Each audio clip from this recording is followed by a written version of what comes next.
Maka di sini alat-alat yang harus teman-teman persiapkan untuk di RW diantaranya adalah, ada yang tahu ini alat apa namanya? Neck collar namanya ya. Neck collar ini digunakan untuk fiksasi area tulang servikal atau tulang leher ya, dimana untuk pasien gawat darurat itu tidak semuanya wajib menggunakan neck collar ya. Jadi pasien-pasien yang wajib menggunakan neck collar adalah pasien-pasien yang beresiko ada fraktur servikal. Fraktur servikal itu berarti di tulang leher ya. Kenapa sih bahaya fraktur servikal? Ada yang masih ingat di sistem saraf? Ada apa di sini? Medula oblongata atau batang otak. Di mana batang otak atau medula oblongata ini adalah sistem pusat pernafasan ya. Sehingga kalau misalnya udah fraktur, nggak kita fiksasi, bisa semakin fraktur dan bisa pasiennya henti nafas atau henti jantung ya.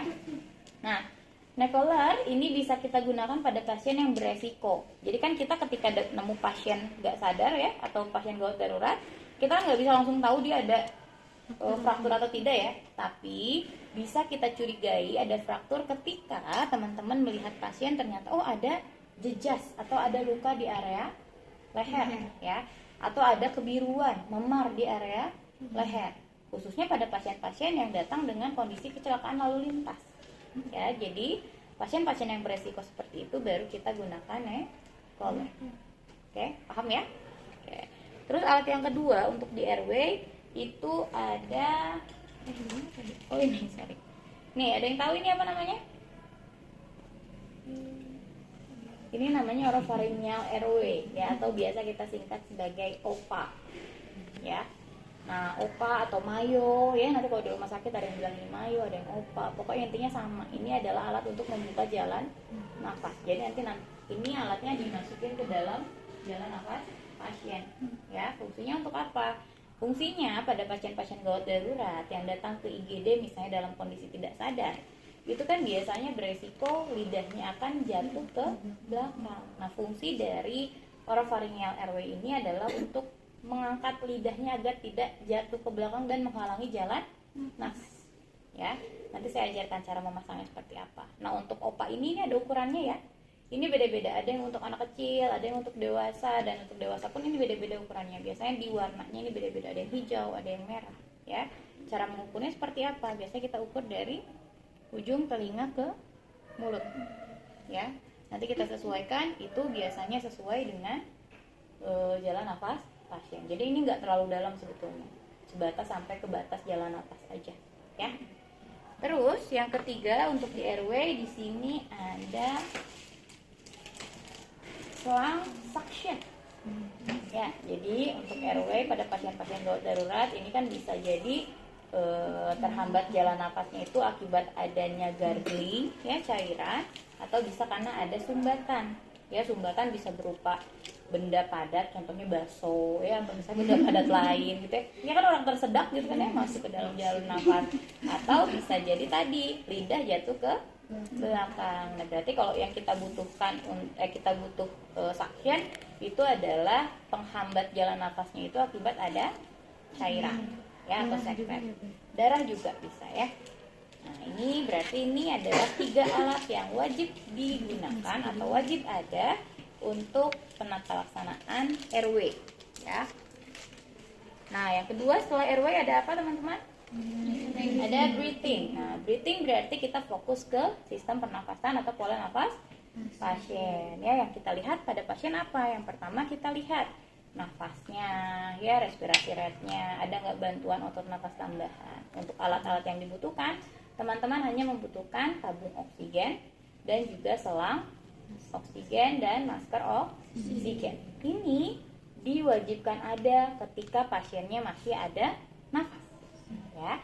Berbeda cerita ketika pasiennya datang ke IGD sudah tidak ada nafas ya, pasiennya atau pasiennya anti nafas. Biasanya pasien menggunakan alat ini. Ada yang tahu ini apa namanya? Ambume ya. Jadi kalau pasiennya tidak ada nafas, maka yang digunakan bukan selang oksigen. Kalau selang oksigen kan itu sebetulnya tekanan volumenya itu ya dia jalan aja ngalir gitu kan, sesuai dengan yang kita atur misalnya 4 sampai 5 liter. Tapi kalau amubek ini digunakan untuk memberikan nafas buatan ketika nafas pasien tidak ada, ya. Nah, nanti untuk penggunaan alat amubek ini akan dijelaskan saat prasat BHD ya. Jadi sekarang hanya untuk penjelasan aja. Ini yang dibutuhkan untuk di breathing. Oke? Jadi di breathing nggak banyak. Amubek ini jika pasiennya tidak ada nafas, dan kalau masih ada nafas kita hanya butuh selang oksigen, masker oksigen, dan juga tabung oksigen. Ya.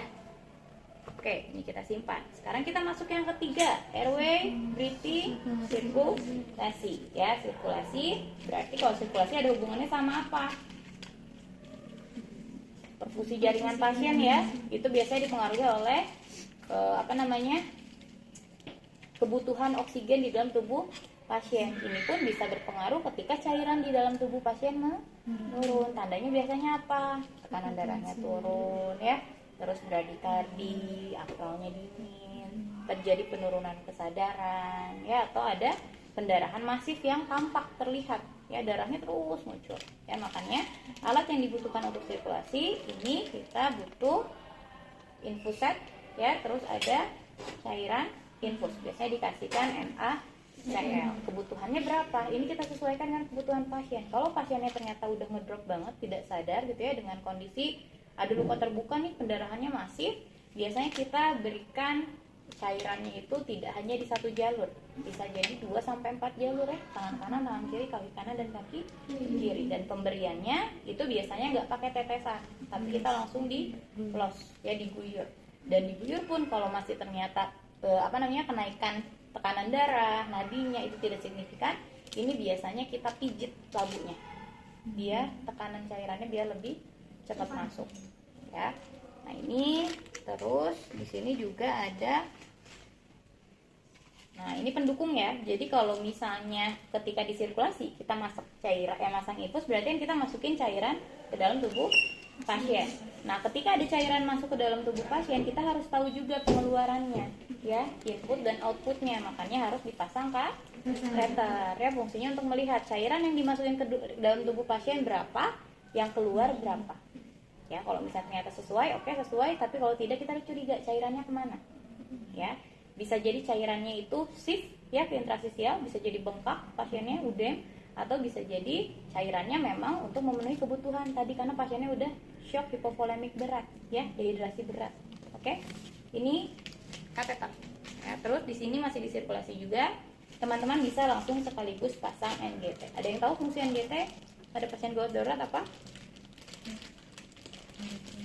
Bukan untuk nutrisi ya? Betul, bilas lambung. Jadi nanti kalau misalnya di IGD pasang NGT, teman-teman jangan ngambil susu langsung dimasukin ya. Awas, udah pasang NGT, teman-teman sambungkan ke urin B. Kita lihat nanti cairan di dalam lambung pasien seperti apa ya, apakah ada pendarahan atau mungkin pasiennya nggak sadar akibat ada keracunan, biasanya nanti keluar tuh cairan hijau ya. Nah cara bilasnya udah pernah belajar di keperawatan anak ya waktu itu ya, bilas lambung ya. Jadi nanti dimasukin tuh cairan NaCl ya ke dalam, terus nanti diturunin aja, nanti dia akan keluar sendiri ya, ngebilas, ngebersihin si lambungnya ya.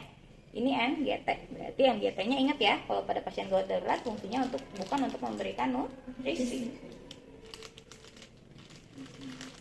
Nah ini berarti NGT kateter udah. Sekarang berarti untuk disirkulasi, selain pemasangan alat-alat tersebut, kita juga cek kalau ada luka, berarti kita siapkan kasa ya untuk melakukan pembersihan luka dan dep luka ya. Kalau ada luka robekan berarti hecting pun langsung dilakukan di situ ya, dijahit. Nanti kita akan belajar hecting ya. Oke, terus di sini juga masih masuk sirkulasi. Tadi sirkulasinya kalau pasiennya sadar ya, tapi kalau pasiennya tidak sadar datang ke IGD, itu tadi pasiennya tidak sadar tapi nadi dan nafas masih ada. Nah kalau misalnya pasiennya datang ke IGD dengan kondisi tidak sadar, dicek nadinya nggak ada, nafasnya nggak ada, maka circulationnya kita kita tambahkan dengan sirkulasi bantuan hidup dasar atau RJP, resusitasi jantung paru ya. Untuk apa sih resusitasi jantung paru? Oke, belum belajar, nanti saya kasih materinya. Ya, oke. Sampai situ dulu. Sampai C. Ada pertanyaan dulu? Alat-alatnya? Apa ya? Ini baru alat ya. Nah, sekarang kita masuk disability. Disability itu adalah proses di mana kita melakukan pengkajian kesadaran kepada pasien atau tingkat kesadaran menggunakan GCS ya. Masih ingat GCS apa? Glasgow Coma Scale. Ya, jadi nanti teman-teman dicek GCS pasiennya berapa ya di disability. Dan di exposure itu yang terakhir itu untuk melihat kondisi tubuh pasien secara keseluruhan ya, biasanya di situ sekaligus ngecek suhu tubuh pasien ya. Jadi baju pasien nanti dibuka semuanya, terus nanti ada tindakan namanya log roll. Log roll itu nanti badan pasien dibalikin, karena kalau misalnya pasien nggak sadar, kita kan fokusnya di area depan ya. Nah, area punggung pun harus kita lihat, siapa tahu ada luka atau pendarahan yang nggak ke jamah saat kita melakukan pengkajian di depan ya. Nanti kita ajarkan cara log roll itu seperti apa, paham ya? Oke, kita masuk ke praktikumnya ya. Sini aja nggak lupa. Nah, misalnya di sini nanti kan ini dijadiin ujian ya, tapi ujiannya teman-teman bentuknya tim kelompok, karena kalau misalnya pengkajian gawat darurat itu nggak bisa dilakukan sendiri. Beda sama ketika teman-teman melakukan pengkajian di ruang perawatan biasa ya, rawat inap biasa. Pengkajian bisa dilakukan sendiri kan, karena pasiennya bisa kooperatif ngobrol. Tapi kalau di area gawat darurat, khususnya pasien-pasien kegawatan, itu nggak bisa kita lakuin sendiri. Kayak tadi tuh urutannya kan airway, breathing, circulation, disability, exposure. Itu tidak menentukan prioritas. Maksud saya gini, bukan airway dulu yang harus dilakukan, baru ke breathing, bukan ya, tapi dilakukan secara komprehensif bersamaan. Airway, breathing ya, ABCDE itu dilakukan secara bersamaan. Makanya timnya minimal 4-5 orang ada di situ. Setiap orang memiliki tugas masing-masing. Ada yang di airway, ada yang di breathing, ada yang di circulation, disability, dan exposure ya. Nah, makanya sekarang nanti setelah saya jelasin, teman-teman coba latihan ya. Tapi saat ujian saya nggak akan langsung suruh semuanya bareng-bareng. Jadi satu-satu, sok yang di RW mana, RW apa aja, ngapain aja ya. Nah, sekarang saya jelasin juga satu-satu. Misalnya di sini ada kasus pasiennya datang ke IGD dengan kondisi tidak sadarkan diri, pasien kecelakaan lalu lintas ya. Diketahui ternyata pasiennya terlihat ada jejas ya, atau ada memar di area leher dengan suara nafas gargling ya, suara nafas gargling, respirasi rate 30 kali per menit dengan bantuan otot nafas tambahan. Terus di sini juga diketahui bahwa ada luka terbuka di area kaki dengan pendarahan masif ya, tekanan darah pasien hipotensi, nadinya bradikardi ya, lemah, terus akal pasien pun teraba dingin. Nah, setelah dapat kasus itu, maka teman-teman tahu di RW itu harus apa. Tadi kasus di RW yang harus teman-teman fokus adalah yang pertama ada jejas di area leher. Berarti kalau ada jejas atau ada memar di area leher, kita curigai pasien beresiko ada fraktur servikal atau tulang leher. Maka alat yang harus kita siapkan adalah neck collar. Oh ya, satu kelupaan. Jadi kalau di IGD sebelum ke pasien, teman-teman wajib semuanya menggunakan sarung tangan atau handscoon. Karena ketika pasien datang, kita kan nggak tahu nih riwayat pasiennya apakah punya penyakit menular atau apa. Karena tadi pasien tiba-tiba datang gitu ya, harus kita tangani. Jadi tetap yang pertama adalah keselamatan penolong ya. Nah, untuk pemasangan neck collar ini nggak bisa sendiri juga ya teman-teman. Jadi harus dibantu sama timnya. Ya, dimana nanti ada satu tim yang megangin kepala. Jadi megangin kepalanya gini, diangkat lehernya. Jadi nggak gini ya. Nah, tapi kita angkat kayak gini. Jadi ininya ngangkat bareng, nggak beresiko fraktur ya. Nah, yang satu angkat leher, yang satu untuk neck collar ini ada 2 jenis. Satu lagi ada yang warnanya kuning sama biru ya, cuman kita belum ada, kemarin kehabisan ya pagi. Mudah-mudahan nanti kita bisa ngeliatin ke teman-teman yang satu lagi. Yang satu lagi itu lebih bagus, maksudnya bisa di-adjust, jadi dia bisa diukur sesuai dengan tinggi leher pasien, karena kan setiap individu beda-beda ya lehernya ya. Nah, ini bisa, yang itu bisa disesuaikan. Nah, sementara pakai ini juga nggak apa-apa ya. Nah, misalnya yang satu udah ngangkat nih temennya, nah kita ini masukin satu yang lebih panjang nih, beda nih, yang lebih panjang ya. Yang panjang kita susuri masuk ke dalam atau ke bawah leher pasien, kita bawa ke depan. Nah, ini kan tadi diangkat ya sama tim yang satu lagi, baru kita dapetin. Nah, pokoknya posisinya antara dada dengan dagu ini harus tegak. Jadi dia nggak boleh ngelek-lek gitu. Apa ya kalau ngelek-lek itu nggak boleh jatuh. Iya, jadi tapi nggak boleh ekstensi banget juga. Jadi lurus lah dia ya. Ya. Oke. Nah, kalau misalnya airway-nya neck holdernya sudah terpasang, baru kita masuk ke masih di airway ya, tahap kedua. Tadi ada suara gargling. Kalau gargling berarti ada apa ya? Cairan ya. Tapi karena pasiennya tidak sadar, ini kan pasiennya juga berarti beresiko lidahnya jatuh ke belakang ya. Makanya kita tetap harus menggunakan oropharyngeal airway. Ya. Nah, ini oropharyngeal airway, kita lihat ini dibuka dulu. Kalau misalnya ada benda, kita bisa menggunakan teknik finger sweep. Ya, nanti saya ajarkan juga di BHD ya, finger sweepnya.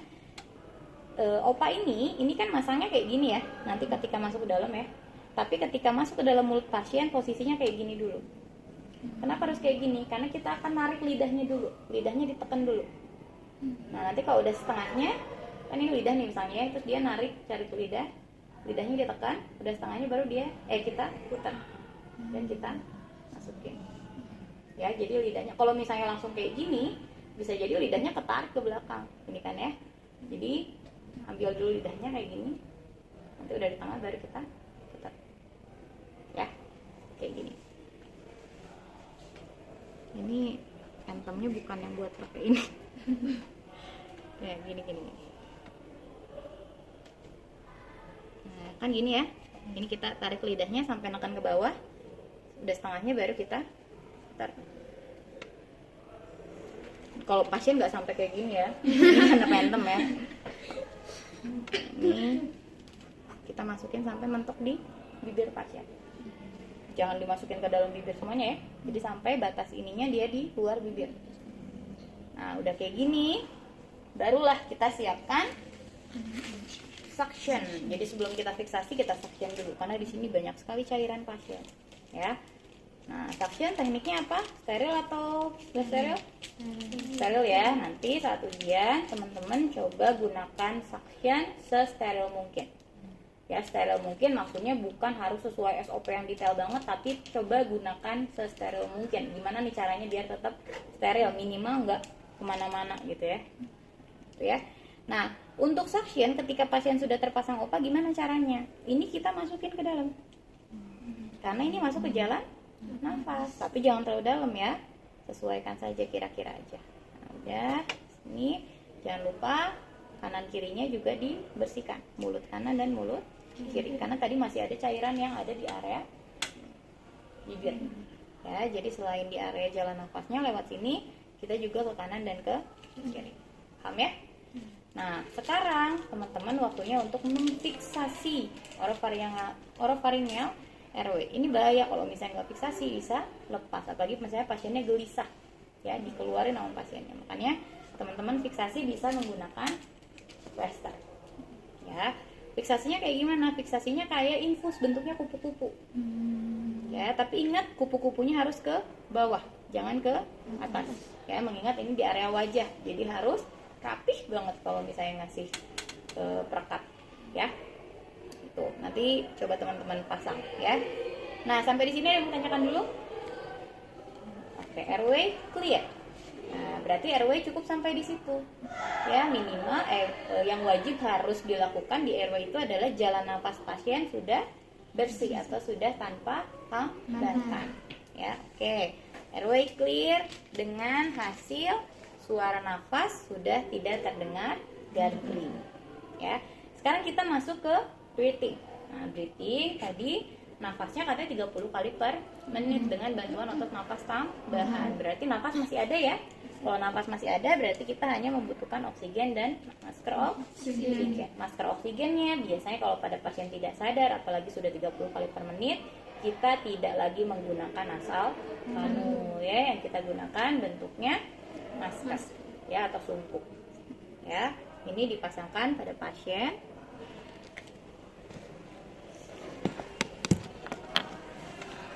Untuk volume oksigennya kita bisa berikan 4-5 liter. Ya. Oke, ini sudah terpasang. Nah, nanti disambungin ke alat yang air ada airnya gitu loh, yang bubuk-bubuk gitu ya. Oh, disambungin. Oke, kita udah disambungin. Nah, sekarang breathing clear. Ya, jadi breathing hanya sebatas pemberian oksigen. Ya, paham ya?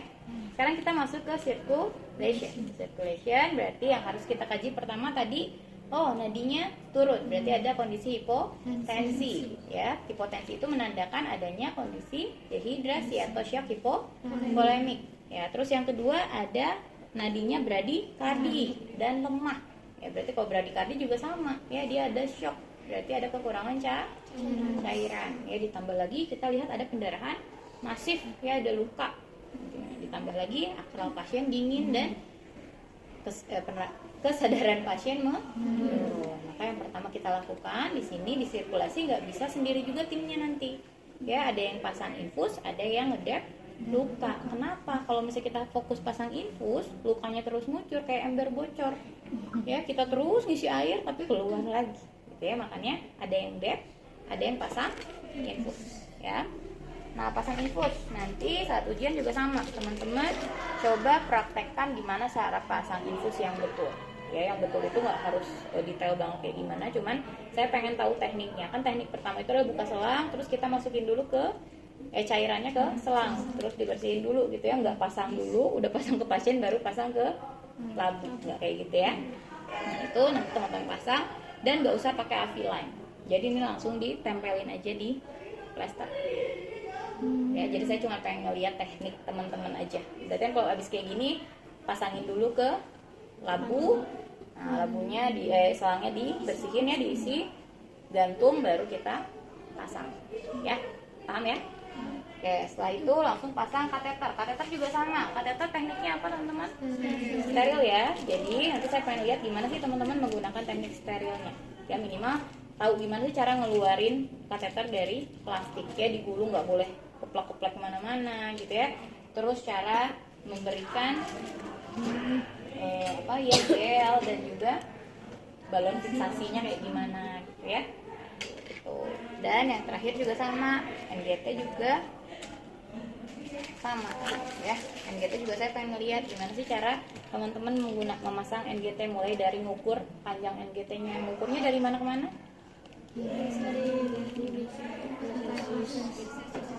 Oke, bisa kemana-mana ya, bisa dari mana-mana sesuai dengan teknik yang digunakan.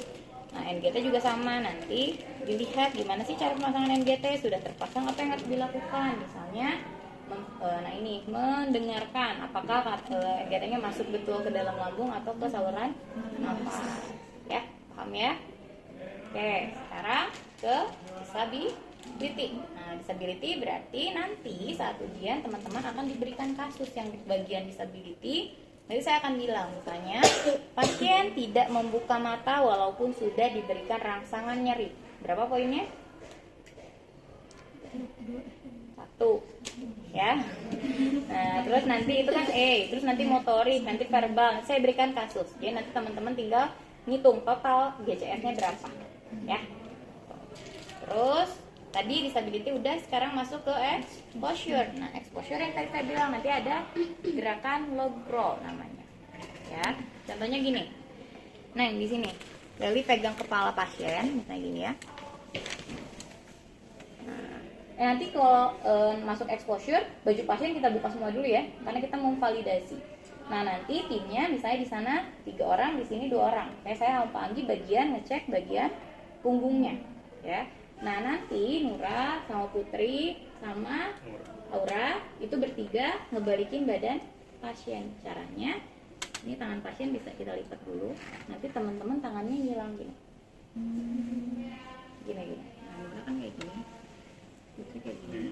Tapi maksimal jangan cuma gini nyilangnya, tapi gini ya. Dari sebelumnya gini silang. Jadi nyebrang tangannya. Ya. Nah, sekarang coba ambil pasiennya. Nah, nanti aba-aba dari Leli yang di kepala harus bareng ya, jadi lehernya ikut di bawah juga. Aba-aba dari Leli 1, 2, 3. Nah, jadi kalau udah kayak gini tuh posisinya harus kayak gini. Nah, jadi ngilang tangannya. Ya, oke. Nah, saya dengan Pak Anggi, tim yang di sini, kita lihat observasi bagian belakang. Kalau bisa sambil bawa kasak ya, takutnya ada darah atau apa, sekalian dibersihkan. Kalau tidak ada, oke, clear. Leli kasih aba-aba lagi. 1, 2, 3. Oke, jangan lupa kalau sudah selesai langsung pakaikan lagi baju pasien ya. Langsung traktor Bu. Nggak bener nih penolongnya nih, traktornya di panggul, di kaki, di mana-mana nih ya. Kalau udah beres jangan lupa pakaiin baju. Kenapa harus pakai baju? Karena pasiennya beresiko hipotermi ya, jadi jangan sampai pasien udah sakit kita makin tambah sakit. Oke, paham sampai di sini? Paham? Ada yang mau ditanyakan dulu? Boleh. Tapi kalau misalnya di kondisi bentuk ini kan, ini si opanya tuh langsung ke pernapasan. Pasang NGT-nya gimana ya Bu? NGT-nya kan masuk ke dalam hidung. Oh, jadi Nah, beda saluran dong. Nafas sama ke lambung. Hmm. Ya, beda ya. Jadi OPA, oropharyngeal airway ini nggak dalam banget kok. Cuman sampai Cuman akan Nggak sampai sampai pangkal nutup lidah gitu aja. kan, Bu? Nggak sampai nutup. Jadi NGT akan bisa masuk. Nggak masalah. Berarti harus cepat, jadi ininya dibuka dulu, pasang langsung tutup lagi. Apanya? Maskernya. Bisa kan dia pakai masker. Sekarang Pas mau buka pasang, NGT. iya betul. Jadi nanti ada yang bagian breathing buka dulu, pasang NGT udah terpasang langsung dipasang lagi, tutup lagi. Ya, jadi harus gerak cepat, nggak bisa lama gitu ya. Dan semua tindakan tadi yang saya contohkan mulai dari airway sampai exposure itu nggak bisa dilakukan satu-satu kayak tadi. Jadi nanti ada yang di airway bergerak, yang di breathing bergerak, yang di circulation bergerak. Jadi semuanya komprehensif barengan. Ya. Jadi nanti saat ujian itu kan teman-teman bentuknya tim. Ya, bentuknya tim. Misalnya dari 4 sampai 5 orang nih saya baginya. Nanti satu orang saya jadikan leader. Nanti saya acak. Saya pilih di hari H ya. Misalnya Nura jadi leader. Ya, saya panggil dulu Nura. Nah, nanti Nura akan saya kasih kasus kayak yang tadi. Misalnya pasien datang tidak sadar, suara nafasnya gargling, terdapat jas gitu ya. Nah, nanti setelah itu Nura akan memanggil timnya yang 3 orang atau 4 orang tadi. Tim masuk ke dalam, Nura jelasin lagi kasus yang saya jelaskan tadi. Ya. Dan Nura bertugas untuk membagi teman-temannya siapa di airway, siapa di breathing, siapa di circulation, disability dan exposure. Ya, tadi leader ngapain aja Bu? Leader kan diem aja berarti ngeliatin, enggak. Jadi leader nanti bisa bantu yang di circulation. Tadi circulation kan nggak bisa sendiri ya, karena harus barengan tuh, pasang infus, pasang kateter, pasang NGT, belum lagi kalau ada luka berarti kan harus ngedep luka. Ya, tapi saat pelaksanaan praktikum kan tadi ya harusnya barengan ya. Tapi saat praktikum saya maunya satu-satu. Misalnya Cindy bagian airway dipilih sama leadernya, berarti nanti saya mau lihat Cindy dulu. Oke, yang lain ada di sini tetap, tapi Cindy dulu yang bergerak. Coba airway apa aja yang dilakukan. Ya, paham ya? Ya, ada yang bertanyakan lagi? Misalkan kayak tadi ya, kondisinya kayak misalnya pasiennya, kalau tadi kan masih 30 kali dia jalan pernapasannya. Tapi kalau misalnya ada suatu kasus si pasien itu emang udah parah banget, sesek gitu, kalau misalnya seperti itu kan tadi nggak bisa pakai nasal banget.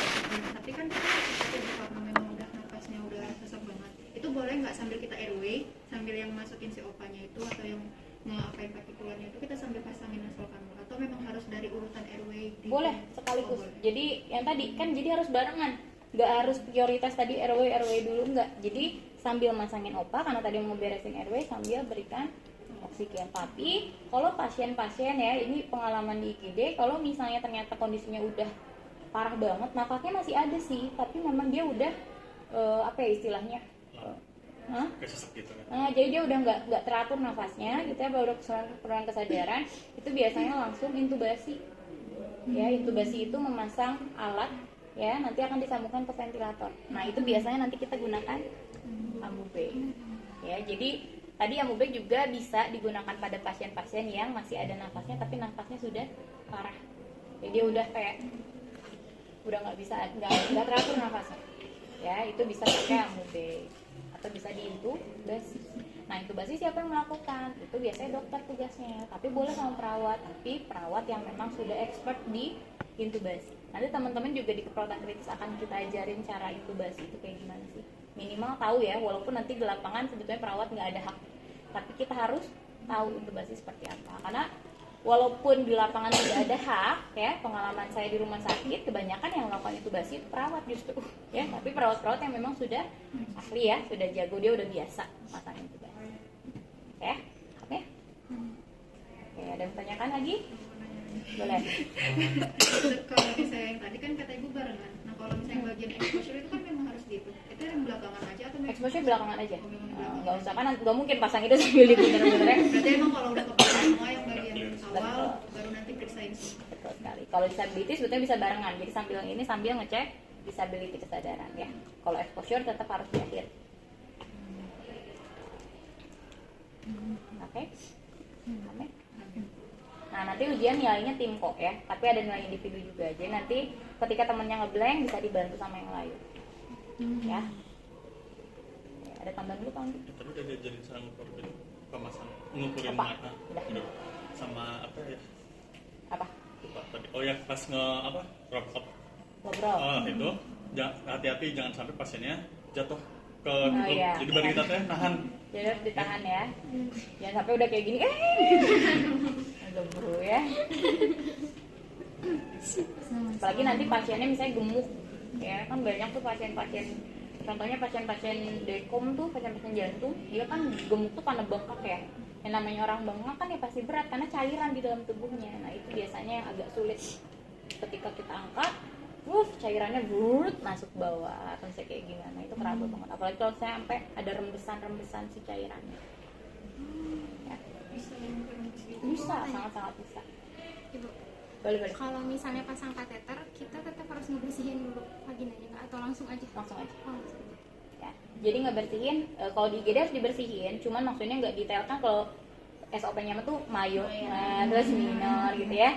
Kalau misalnya di IGD, ya kalau misalnya ada kasa lembab gitu ya, kita bersihkan set langsung baru masukin. Karena kan kita butuh waktu cepat ya. Kecuali kalau misalnya ternyata kita lihat kotor banget ya kan nggak mungkin kita masukin langsung ya. Minimal diguyur aja dulu, dibersihkan aja dulu ya. Tapi nggak harus sesuai SOP detail yang ngebersihinnya. Gimana berapa kasa gitu ya. Oke, sekarang kita coba ya. Mau dibagi 2 kelompok atau mau satu bareng-bareng? 8, 9. Oke, satu bareng-bareng nanti diskusi aja ya. Oke, misalnya di sini, ini kita buka dulu.